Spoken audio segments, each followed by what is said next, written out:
Hello, welcome to my channel. आणि आज आपण बनवतोय अळूची भाजी. काही काही लोक म्हणतात अळूचं फतफतं.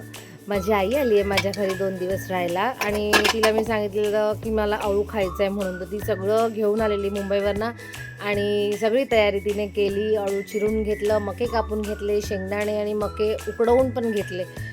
आणि नंतर मी जेव्हा उठली तेव्हा तिची ऑलरेडी अर्धी तयारी झालेली होती. आणि मग अळू तिने कट करून कापून सगळं कुकरला लावून घेतलं शिट्या करायला. वाटपाची तयारी केली. मी फक्त सगळं हे दाखवते तुम्हाला, माझी एवढी काही मदत नाही त्याच्यामध्ये. हे वाटण घेतलं आहे, खोबरं, आलं, लसूण, मिरची आणि काय होतं, कोथिंबीर होती, त्याचं वाटण करून घेतलेलं आहे. एका साईडला कोकम भिजत टाकलेले आहेत थोडा आंबटपणा यायला म्हणून. आणि मग हा मिक्सर लावून घेतला.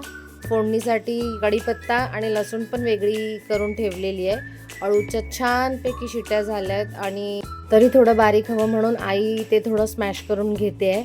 आणि एका साईडला आता गरम तेल ठेवलेलं आहे, त्याच्यामध्ये राई, लसूण, कढीपत्ता ते टाकून घ्यायचं आहे आणि हिंग टाकायची आहे.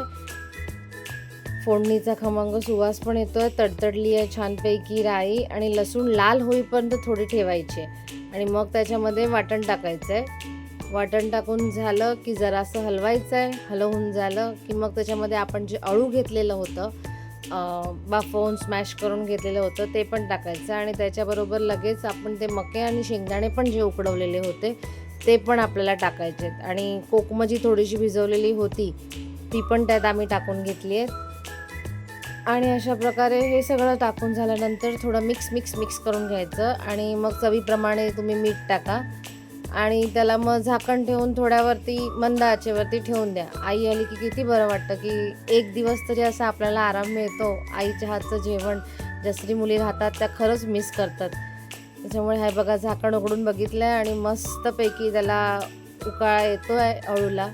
आणि अशा प्रकारे आमचं अळू झालं आहे. आम्ही ताटामध्ये सर्व केलं आहे आणि तुम्ही या खायला. बाय.